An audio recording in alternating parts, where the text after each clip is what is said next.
ebadianos, estamos iniciando aqui a nossa aula do módulo Profetas Menores.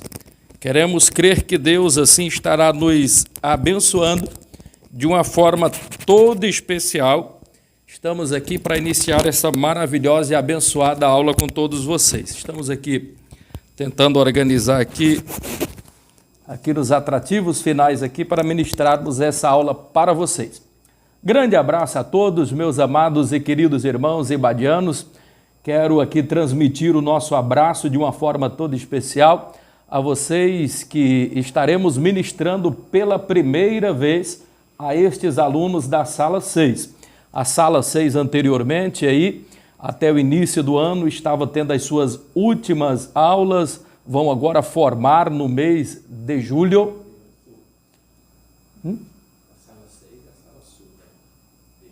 Isso, muito bem. Acabei de ser informado aqui também. A Sala 6 aqui da região central e aos alunos ali também da região sul. Grande abraço a todos vocês. Nós que estamos chegando aqui tendo a oportunidade de pela primeira vez ministrar para vocês. São muito bem-vindos. Hoje nós vamos estar aqui estudando, iniciando o módulo Profetas Menores. Aqui Samuel Suana é o autor desse abençoado livro. E os alunos que conosco têm aula, nós costumamos, e é de praxe nós sempre fazermos isto daqui, que é estarmos, na verdade, resumindo todo o livro em uma frase, se possível. Quando a gente vai resumir qualquer tema bíblico, se você puder resumir em uma frase, auxilia muito bem. E o livro, nós poderíamos aqui resumi-lo da seguinte forma, que é o equilíbrio entre a justiça e a misericórdia de Deus. Se você for observar, todos esses 12 livros aqui dos profetas menores, eles vão estar trabalhando dentro desta ótica muito tênue entre a justiça de Deus e a misericórdia de Deus. Porque a justiça faz com que Deus, além de ser amor, ele seja fogo consumidor. Mas para que a justiça de Deus não extrapole, a fim de que nós não possamos assim ter oportunidade de arrependimento, entra a misericórdia do Senhor, e esta misericórdia é inclusive a razão de nós não sermos consumidos. Então, aqui para nós sintetizarmos todo esse livro, se nós pudéssemos resumir aqui os profetas menores, ele estaria trabalhando entre essa linha, a linha tênue entre a misericórdia e a justiça de Deus. Hoje, especialmente no módulo 1, nós vamos estar aqui abordando um tema por demais importante. Você que quiser abrir aí o seu livro na página 17, aonde nós vamos estar aqui agora falando no livro, na unidade 2, sobre o amor, a correção e justiça social em tempos de indiferença. Um tema por demais relevante e importante abordado aqui nos 3 primeiros livros aqui dos profetas menores, que estudaremos aqui agora nesta primeira unidade. Vocês sabem que os livros dos profetas menores, eles estão divididos aí em 12 livros, a saber, o livro de Oséias, o livro de Joel, o livro de Amós, o livro de Obadias, Jonas, Miqueias, Naum, Abacuque, Sofonias, Ageu, Zacarias e Malaquias.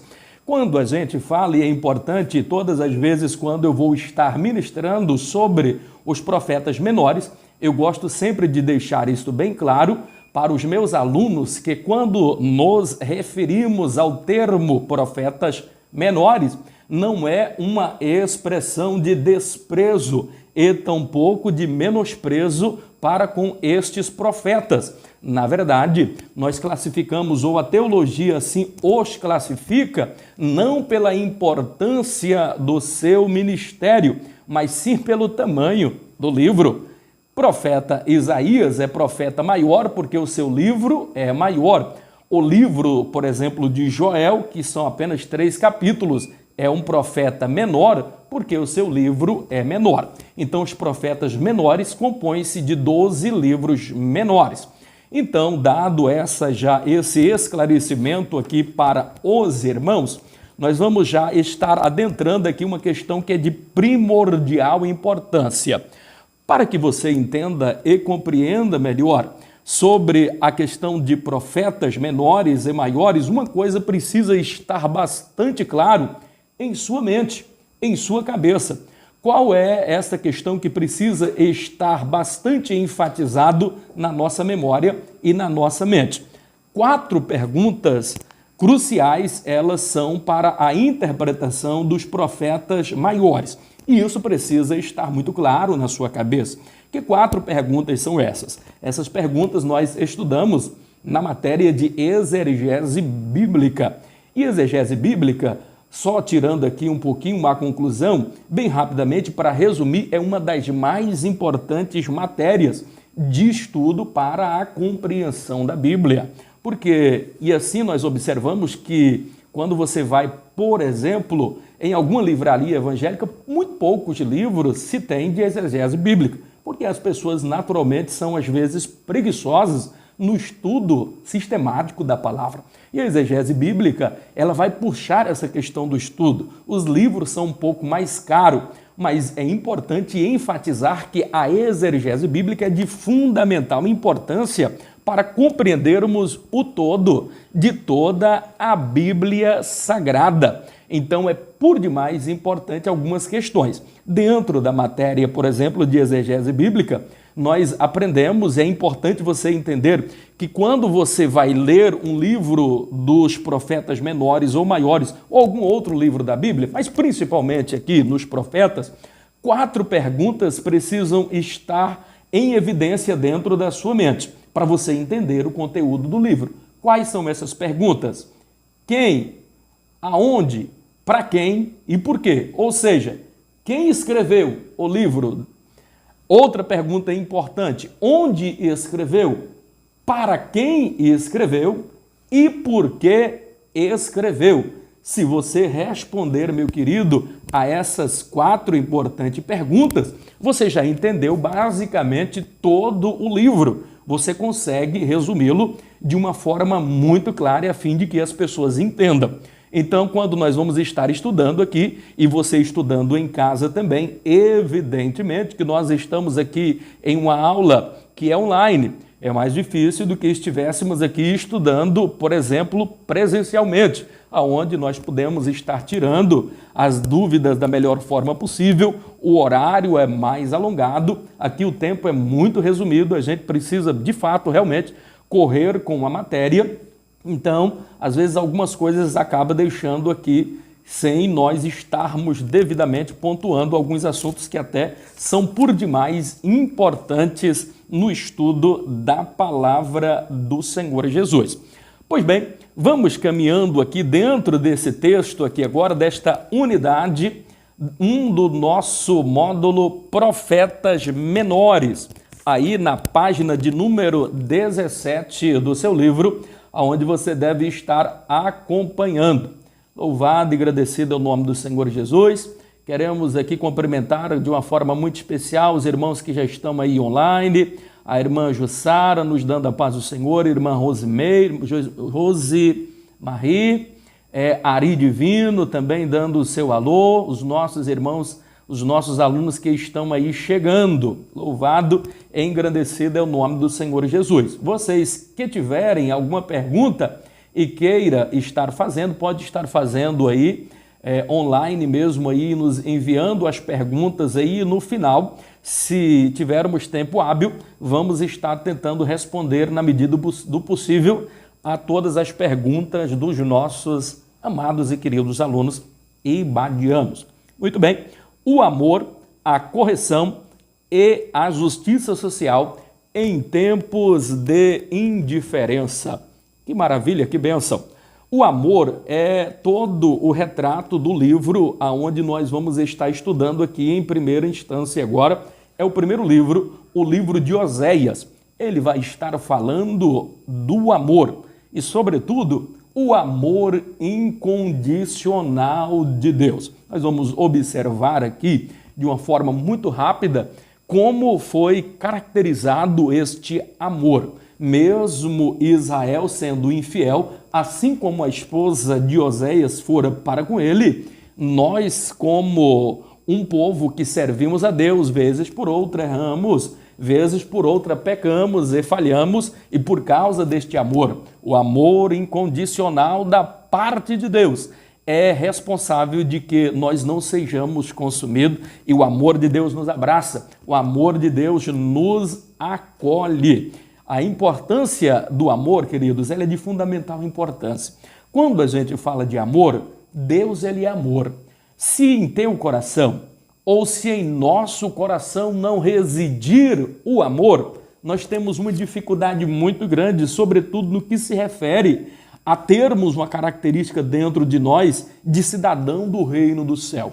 Porque o reino do céu, a Bíblia nos diz que ele não é comida, ele não é bebida, mas ele é justiça. O reino do céu também é paz, o reino dos céus é alegria, o reino do céu, ele é amor. Se você não praticar a justiça, se você não tiver amor verdadeiro, genuíno dentro do seu coração, primeiro e acima de tudo para com Deus e depois para com os seus irmãos, você estará fadado a não ir para o céu. Por quê, pastor? Porque para ir para o céu precisa ter amor, exercitar o amor, viver em união. É por isso que eu acho muito linda frases como, por exemplo, a de Franklin Otávio, quando ele diz da seguinte forma, que a união ela traz a força traz a vontade traz a esperança traz a paciência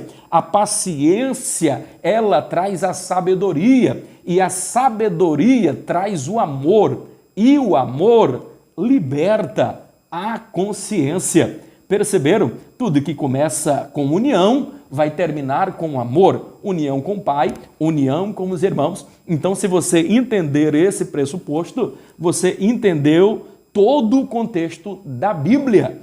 Todo o resumo em uma síntese que Jesus diz assim: amarás o Senhor teu Deus com toda a força do seu coração, com todo o seu entendimento, e o teu próximo como a ti mesmo. Você entendeu essas duas máximas, esses dois mandamentos, você vai entender toda a Bíblia. E se você entendeu isto daqui, você vai entender exatamente este amor de Deus presente aqui no livro de Oséias, porque ele é a essência deste amor, o amor de Deus em relação a nós, mesmo falhando, mesmo errando. É aquele mesmo amor que o apóstolo Paulo vai dizer assim: o amor tudo sofre, o amor tudo espera, o amor tudo supera. E supera de fato, ele supera uma raiva, ele supera uma mágoa. Alguém disse assim: pastor, eu passei por uma luta tão grande, como é que eu consigo perdoar alguém? Existe uma arma poderosa, meu amado e querido irmão, que ela vence qualquer barreira. O apóstolo Paulo nos ensinou, que é o amor, porque o amor tudo sofre, o amor tudo espera, o amor tudo perdoa. Se você está tendo dificuldade, então procure amar, simplesmente ame. E você vai conseguir perdoar, porque quem ama de verdade, perdoa. Então isso é muito importante e é por isso que Deus ele é caracterizado aqui nesse amor incondicional. Mesmo Israel não merecendo, ele nos amou, ele amou a Israel e assim nos perdoa a todo momento. A tônica aqui do livro de Joel, aqui para que vocês entendam, eu estou fazendo um pequeno resumo aqui, para que vocês entendam toda a matéria, um preâmbulo, uma visão panorâmica, uma sinopse daquilo que estaremos falando. O segundo livro ele vai estar falando da correção, que é o juízo divino. É o que vai estar falando, na verdade, aqui, o livro de Joel. Nos 3 capítulos de Joel, nós vamos estar observando essa questão, o juízo divino. É porque, às vezes, a gente tem essa nítida impressão que Deus ele é amor, que ele não corrige. Porque Deus é amor, ele não nos vai dar a vara da correção. Coloque isso na sua cabeça. Deus ele é amor, mas ele é fogo consumidor. Quando erramos, ele nos perdoa, mas haverá consequência. Ele nos corrigirá. Se não, vejamos o que é que nos diz a palavra de Deus em um texto bastante claro, lá em Hebreus, no capítulo de número 12, no versículo de número 5 a 6. Percebam, quando ele vai falar da seguinte forma: filho meu, não desprezes a correção do Senhor, e nem desmaies quando por eles fores repreendido. Porque o Deus a quem nós servimos, ele açoita a todo aquele a quem ele recebe por filho. Se você é filho, Deus vai lhe dar a disciplina. Então a correção, ela sempre estará presente, bem como também sempre estará presente o amor de Deus. Aqui vai mais uma vez entrar o equilíbrio entre a justiça de Deus e a misericórdia de Deus, muito presente aqui no livro de Joel, no livro de Oséias e no livro também de Amós, que é o que nós vamos estar também estudando aqui nesta unidade 1, é o último livro onde nós estudaremos. E no livro aqui de Amós, ele vai estar falando sobre a justiça social ou a injustiça social em tempos de indiferença. Indiferença fala de empatia, falta de empatia. O que é a empatia? Ora, se a simpatia é quando eu sou simpático a alguém, eu sou agradável a alguém. Quando eu sou antipático é quando eu sou grosso com alguma outra pessoa. Mas a empatia, ela vai além do que é a simpatia. É importante ser simpático, sim, mas eu posso ser simpático sem ser empático, ou seja, eu posso ser simpático e ser indiferente. Quando alguém vem me contar alguma dificuldade, alguma luta que ele está tendo, quando ele diz: olha, irmão, eu estou passando uma luta por demais difícil, eu não sei se eu vou conseguir vencer, eu estou passando uma luta tão grande que a vontade que eu tenho é de morrer. Uma pessoa simpático, ele vai sorrir, ele vai dar um abraço no seu ombro, não, Deus vai lhe dar força, fique tranquilo.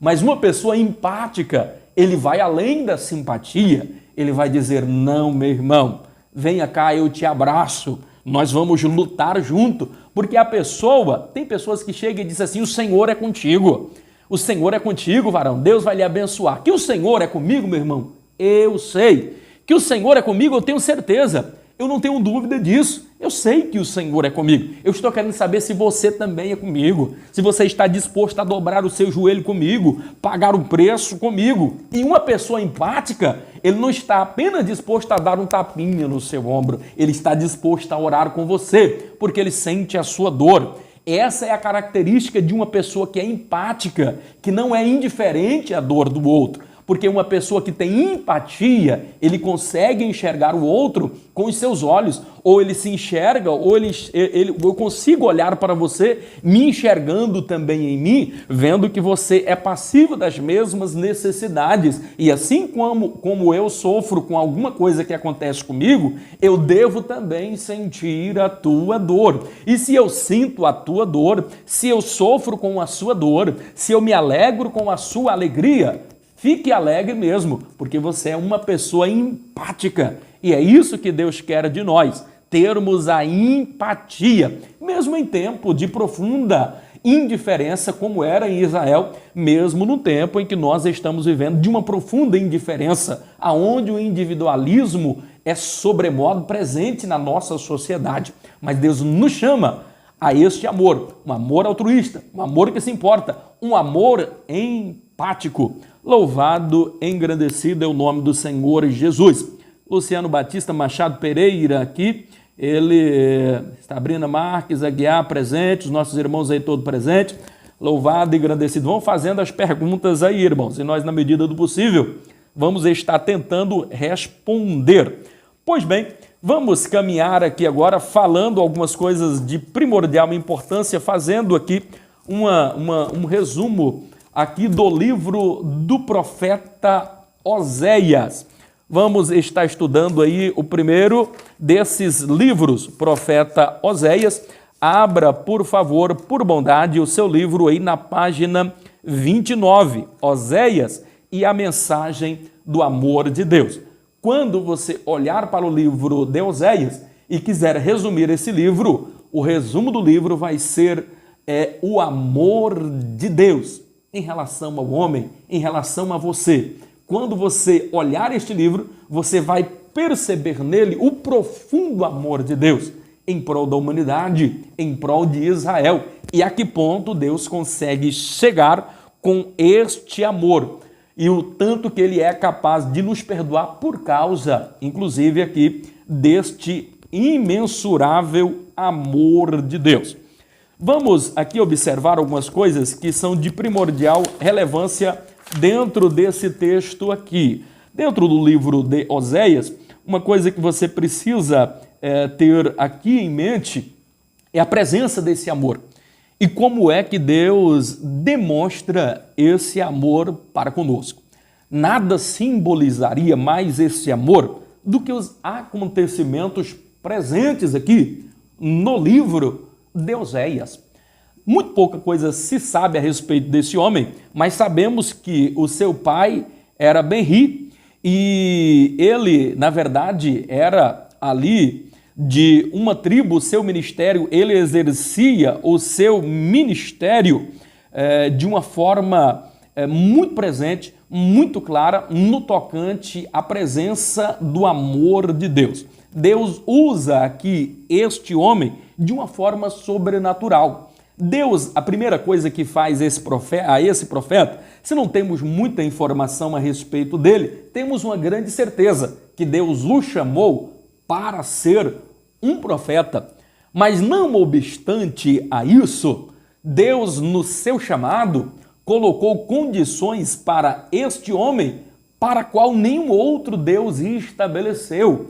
Inclusive, algumas coisas aqui extrapolavam, inclusive, a lei. Alguns impedimentos aqui são quebrados exatamente para mostrar que Deus ele vai além, ele extrapola os limites da lei. Para quê? Para resgatar o homem perdido, para resgatar a humanidade perdida. Se não vejamos, no chamado aqui desse homem, a saber, o profeta Oséias, ele diz: pronto, Senhor, estou aqui, quero fazer a tua obra, então vamos fazer o seguinte, eu quero que você se case. Muito bem, é meu desejo casar. Que homem não deseja se casar? Mas Deus agora pega, só que tem um detalhe, você vai buscar uma mulher em um local diferente. Pois sim, Senhor, aonde eu vou buscar esta minha mulher? Você vai buscar a sua mulher, você vai buscar a sua mulher em um prostíbulo, em uma casa de meretriz. Senhor,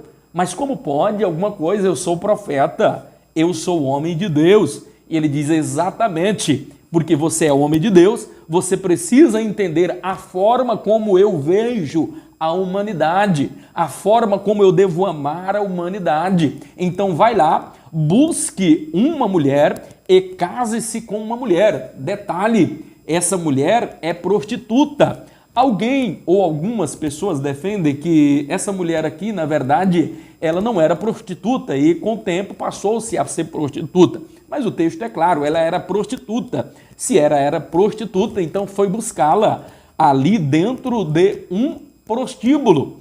E detalhe, ele traz essa mulher para dentro da sua casa, não importando que ela um dia foi uma meretriz, que um dia ela se prostituiu. Este homem agora, porque resolve obedecer a Deus, à voz de Deus, então agora imbuído deste profundo amor de Deus, ao chamado de Deus, nós não sabemos e a Bíblia não entra em maiores detalhes, mas com certeza este homem amou muito também esta mulher, senão a sua queixa e as suas lamúrias ainda seriam bem maiores do que aqui retratadas no livro. Se não, vejamos, perceba que esse homem agora traz essa mulher para dentro de sua casa, casa-se com ela e com o passar do tempo vem o primeiro filho, depois vem uma outra filha mulher e depois vem um outro filho. Se você for observar, todo pai de família, toda mãe de família, ele tem o desejo de colocar o nome de seu filho. Este profeta, nem isso ele pôde fazer, porque ele não pôde escolher o nome dos seus filhos. Quem escolheu o nome de seus filhos foi o próprio Deus. E por que Deus fez isso? porque queria, através dos nomes aqui dessas crianças, dos filhos de Amós, sintetizar e representar alguma coisa sobre o que Deus faria, o que Deus estava fazendo em relação ao amor dele para com esta sociedade, para com Israel, para com aquela nação. Então, através daquele relacionamento, através dos filhos ali, do nome dos filhos, ele estava querendo sintetizar o conteúdo da sua mensagem. Chega então o primeiro filho. Oséias não pode escolher o nome. Ora, Senhor, eu não posso escolher o nome. Deus diz, não, quem vai escolher o nome do seu primeiro filho será eu. E interessante é que Deus escolhe o nome do primeiro filho como Jezreel.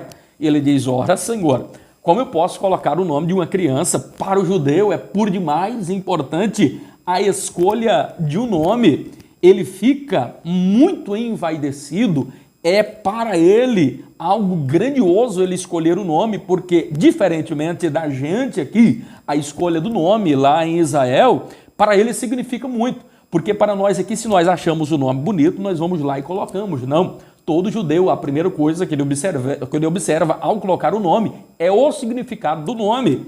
E quando ele observa que Jezreel, ele vai observar e ele vai ter aqui a nítida certeza que aquele nome não era legal, porque o significado de Jezreel significa terra destruída, terra da morte, terra sem compaixão, então uma terra sem vida. Então, como é que eu vou colocar o nome de um filho de terra destruída, de terra da morte? Inclusive, Jezreel foi o local onde Jezabel morreu e os cães lamberam. Então, o nome Jezreel não é uma coisa muito boa, mas era exatamente isto daí. Era a visão que Deus queria estar passando aqui, e nós vamos falar a respeito desse significado, se tiver tempo, daqui a pouquinho também.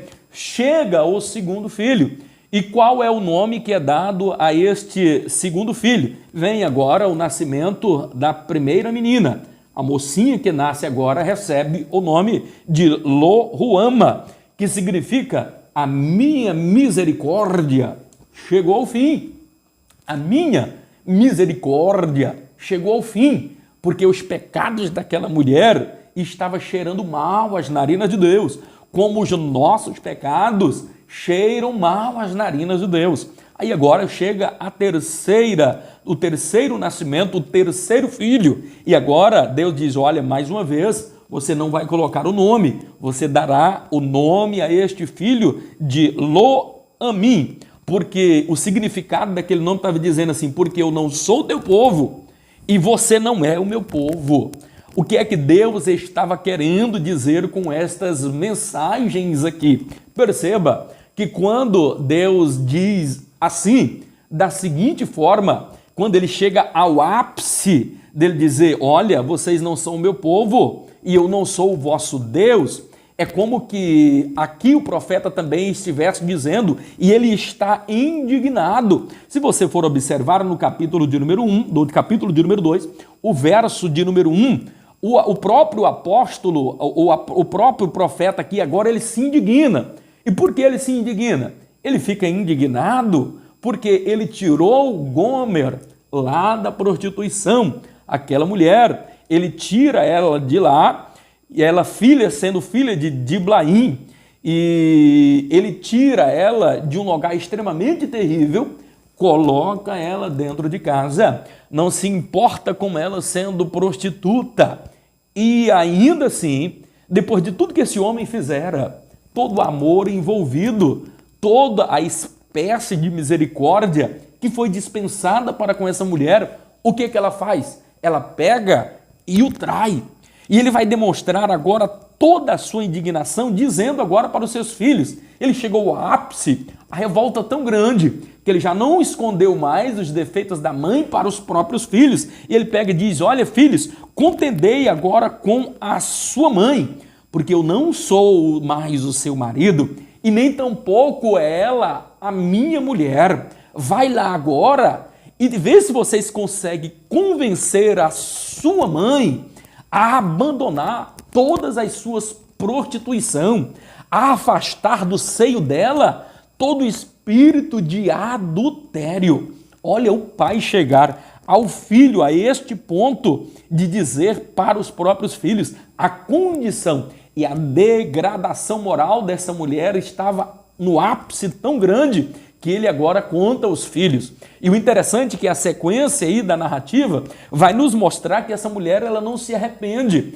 Ela vai dizer assim, olha, eu agora vou me encontrar com os meus namorados, porque os meus namorados me dão vinho, os meus namorados me dão óleo, me dão lindas vestes. O que ela estava querendo dizer? Eu voltarei para a prostituição.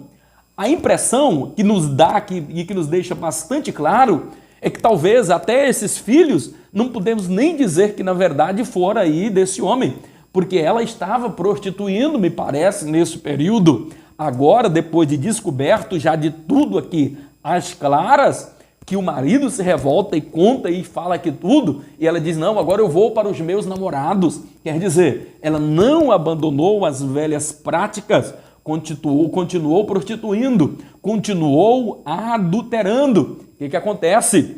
Essa mulher agora volta para a prostituição.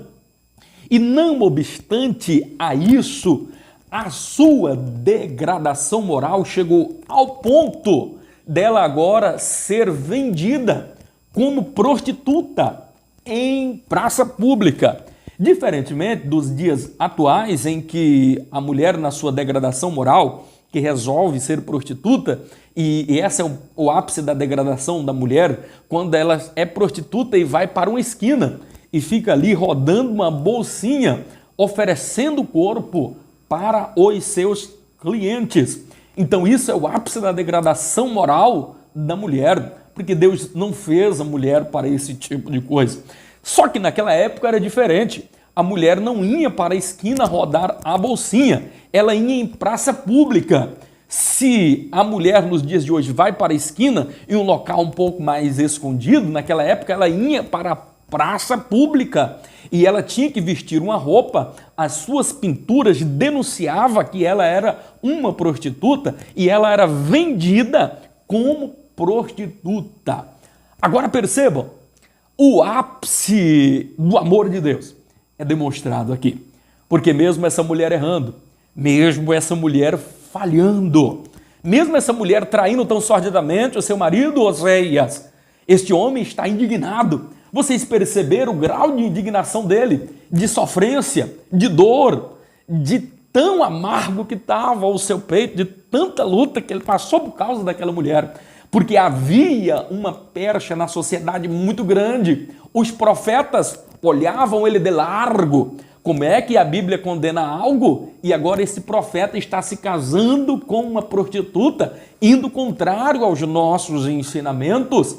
Então, houve uma desconfiança sobre o profeta muito grande, mas ele tinha convicção do seu chamado, ele tinha certeza do seu chamado. Tem muitas pessoas que gostam do ministério, amam o ministério, ele acha que o ministério é só glamour, mas dentro deste ministério haverá espinhos, haverá agruras, haverá lutas e muitas lutas. Olha a luta que esse homem teve que passar, sobretudo a luta interior. Olha o sofrimento que esse homem passou. Depois de tudo isso, o que Deus faz? Diz assim, Oséias, eu sei que você está sofrendo. Eu sei que a dor que está no seu peito é sobremodo angustiante. Contudo, Oséias, eu quero que você perdoe essa mulher. Não obstante a isso, além de perdoar, eu quero que você agora vá lá em praça pública, aonde Gomer, a sua mulher que lhe abandonou, lhe rejeitou, voltou para a prostituição, eu quero que você vá lá e a compre.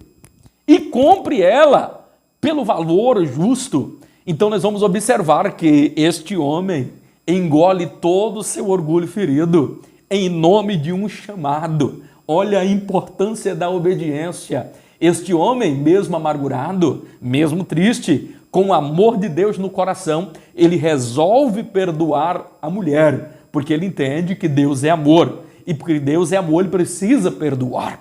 Ele perdoa mesmo com dores no coração. Ele vai lá, dá 15 moedas de prata, 1,5 kg de cevada e compra essa mulher e traz de novo para dentro de casa. Então, assim, é ou não é, queridos? Vamos analisar, prestar bastante atenção. Como é que o amor de Deus ele é extraordinário em nosso favor. Como Deus lhe ama, como Deus nos ama. Aqui seria importante, eu preciso abrir um parêntese aqui agora para entrar já no livro aqui de Joel. Eu preciso abrir um parêntese sobre este amor incondicional de Deus. Jezreel significa uma terra destruída, uma terra onde habita a morte. E assim também eu queria que você entendesse que lá na tua casa ou na tua família existe um Jezreel também, uma terra que fora destruída. De repente, essa terra que fora destruída é um parente seu, é um amigo seu, de repente é um irmão, um tio, uma tia, de repente um filho, eu não sei. Eu queria que você visualizasse, porque mesmo estando online aqui, eu sinto que estou sendo usado pelo Espírito Santo de Deus para lhe entregar este recado da parte do Senhor. Mentalize aí agora na sua mente aonde está o seu Jezreel. Algum parente teu, ou teu esposo, ou a tua mulher, ou os teus filhos, ou algum parente na tua família, que nesse momento ele é terra destruída. Que as pessoas olham para ele e dizem, esse acabou, ele está na degradação moral, a vida dele está destruída. O que será do ministério desse homem? Ele não chegará a lugar mais nenhum. Parece que a vida desse homem acabou. Parece que a vida desse jovem acabou. Quem é o teu parente? Quem é o teu amigo? Quem é o Jezreel que está perto de você e que você visualiza agora na tua mente, em que alguém olha para ele e que parece que já acabou? É como que o versículo do segundo filho dissesse assim, a minha misericórdia chegou ao fim. Parece que a misericórdia de Deus chegou ao fim para essas pessoas. Parece que a misericórdia sua até também já chegou ao fim. Porque você chegou ao seu limite, você já não consegue mais de tantas vezes que perdoou, de tantas vezes que você viu essa pessoa errando, falhando, a própria sociedade já não acredita mais nele, você já não acredita mais nele. Quem é o teu Jezreel? Quem é essa terra prometida que você conhece agora, que você visualiza? Eu quero dizer para você, se a tua misericórdia chegou ao fim, se a misericórdia das pessoas chegou ao fim, eu gostaria de vos dizer que a misericórdia de Deus alcança esta pessoa, vai alcançar esse Jezreel da tua família, em que ninguém mais acredita, em que ninguém mais tem esperança dele, porque o significado do termo Jezreel é terra destruída.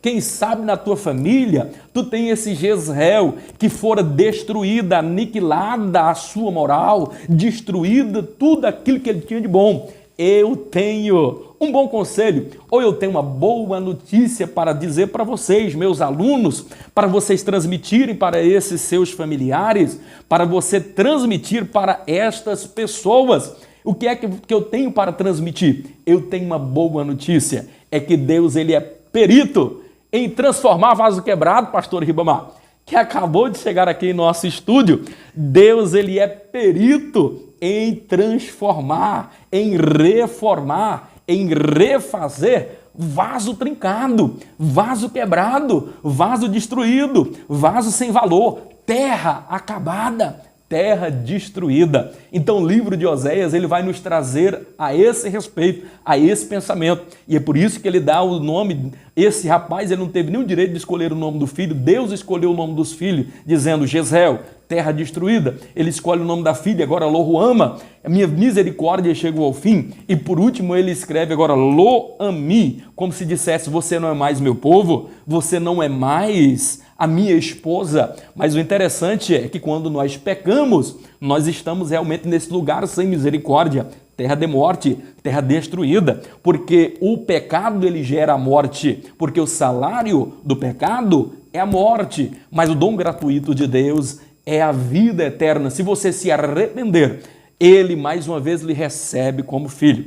Então isso é por demais importante você entender todo este conteúdo. Louvado e agradecido é o nome do Senhor Jesus. O professor já acaba de chegar aqui e eu preciso já acelerar, falar muito rapidamente aqui sobre os 2 últimos livros, só sintetizar. Me dá só quantos minutos eu tenho aí? Bem rapidinho, só me fala. 1 minuto? Então, resumindo aqui, meus amados e queridos irmãos, essa parte aqui, finalizando, só para resumir aqui, o livro de Joel, ele vai falar sobre a questão do juízo divino. Eu já falei anteriormente, já dei um preâmbulo aqui do que falava os 3 livros que nós estaríamos estudando nessa unidade, então aqui vai estar falando deste juízo divino. Vocês perceberam? E no capítulo 1 de Joel vai estar falando de uma invasão de gafanhotos. Alguns estudiosos aqui acreditam que o livro de Joel ele fora escrito no século V a.C. e outros defendem que foi no século IX a.C. O nosso livro Ibade, ele vai inclusive dizer que foi no século IX. Se foi no século IX aqui, então isso é mais importante ainda, o teor do cumprimento dessa profecia. Porque quando chegou em meados do século V, realmente a terra foi invadida, a terra de Israel, ela fora invadida ali por gafanhotos. E o interessante naquele período ali, que Israel estava sofrendo muito naquela época, ela sofria uma grave crise econômica. E qual era essa grave crise? Provocada, inclusive, por causa desses gafanhotos. Percebam que o principal recurso de Israel naquela oportunidade era a agricultura. Percebam que para haver oferta de manjares ali no templo, precisava da agricultura, as ofertas de manjares, a oferta de cereais. Então o culto estava sendo prejudicado por causa dessa grave crise, que os gafanhotos, tudo que era plantado, eles vinham e comiam. Quer ver uma outra crise? Já havia, Israel estava sofrendo há alguns anos com a crise de chuva. Não estava chovendo em Israel no século V a.C., o que torna ainda mais perfeita e incrível a profecia aqui de Joel. Então, o interessante é observar também, e aqui não vai dar tempo para nós tratarmos em uma outra aula, por exemplo, se estivéssemos falando aqui na escatologia bíblica, nós levaríamos isto aqui para o tempo do fim, porque Joel, ele faz aqui uma referência e aquilo que é aplicado para o tempo de Israel naquela época, ele também traz à memória que isso aconteceria também nos tempos do fim. Agora, recentemente, pela televisão, fora por diversas vezes noticiada estes gafanhotos e chegaram aí perto do Brasil e tantas pessoas falaram sobre isso. Precisaria, e eu qualquer dia desse em meu canal vou estar falando especificamente sobre esta invasão de gafanhotos aqui. Algumas pessoas falam, tem alguma coisa bíblica, tem alguma coisa a ver com sinais da sua vida? Não é o fórum aqui pertinente, em outro momento falaremos mais a respeito disso. Mas essa é a tônica aqui do livro de Joel. Então, mais uma vez, fica evidenciado aqui a síntese de todo o livro, que ela vai trabalhar entre a misericórdia de Deus e a justiça de Deus, observando sempre esse equilíbrio. Para finalizar, e não temos mais tempo para conjecturar, termino aqui, sobre o livro de Oséias. É importante você ficar sabendo e entender a respeito do livro aqui, não de Oséias, mas de Amós, perdão, o último livro, esse homem boiadeiro, que Deus o chamou para essa importante missão. Percebam que ele, mesmo nascendo em Judá, sendo da tribo ali de Judá, provavelmente de Jerusalém, este homem, ele profetiza para o Reino do Norte. E o interessante é que no Reino do Norte, a capital era Samaria. E lá no capítulo de número 4, e eu finalizo aqui, capítulo 5, capítulo 6, Deus vai trazer uma narrativa de como é que estava a situação daquele povo. Só falo sobre isso e finalizo porque não temos mais tempo para conjecturar. A situação daquele povo, da nação, do povo ali de Israel, do Reino do Norte, a saber ali da sua capital Samaria, a situação política era terrível. Por que a situação política era terrível? Porque estava tudo corrompido. A condição também econômica era degradante. Por que que era degradante? Alguém pode dizer, ora pastor, mas esse período foi um período em que Israel viveu um dos seus apogeu financeiro. O rei Jeroboão estendeu os seus filactérios, estendeu as suas tendas e estava uma cobertura totalmente grande, muito grande mesmo. O reino tinha se expandido, as tribos viviam uma grande prosperidade. Como é que o povo vivia uma crise econômica? Ora, simplesmente porque o dinheiro ele não chegava ao pobre, ao povo, ele não chegava à ponta, ele ficava apenas na aristocracia dos grandes latifundiários de terra, ficava ali no império, ficava ali entre aqueles que usufruíam das benesses dos seus cargos junto ao palácio do rei, e não chegava. E ao ponto de tal degradação moral que vai chegar agora uma crise espiritual, uma crise religiosa. Qual a crise religiosa? Não estava havendo culto? Estava havendo culto. O problema era como esse culto estava sendo oferecido. É tão importante que Amós ele vai denunciar. Vocês estão fazendo um culto, mas eu não recebo este culto. O que eu aprendo aqui? Deus não recebe um culto à nossa maneira. Para finalizar, a condição moral. Qual era a condição moral? Era de degradação. E para Deus mostrar a condição moral desse povo, ele vai simbolizar em uma simples palavra de que o homem era se comportando como touro de Bazã e as mulheres como vacas de Bazã. Alguém pega e diz, mas vaca de Bazã é muito maravilhoso, ficava ali nas montanhas de Golã, no extremo norte ali do Rio Jordão, naquela planície maravilhosa, e as vacas de Bazã eram as mais caras. As vacas de Bazã eram as vacas mais bonitas, os touros mais bonitos, inclusive todos os concursos de beleza, quem ganhavam eram essas vacas. Todo o império alimentava-se, inclusive toda a rota imperial passava por ali, porque a carne dessas vacas eram as mais nobres, ela alimentava a aristocracia. Então Deus, em vez de xingar, Deus está elogiando este povo? Não. Sabeis o que é que Deus estava querendo dizer assim? Olha, vaca de Bazã, touros de Bazã. Ele estava querendo dizer da seguinte forma, olha, vocês estão engordando com o pecado, vocês estão se embelezando, porque as mulheres viviam culto ao corpo naquela época, como que nos dias de hoje também. De homens parece que são metrosexual, que arruma o cabelo, que penteia o cabelo, homens que estão passando aí pó de arroz na cara, uma série de coisas, não é, irmão Paulo? Então, naquela época, o negócio estava complicado. O culto ao corpo era algo terrível, meus amados e queridos irmãos.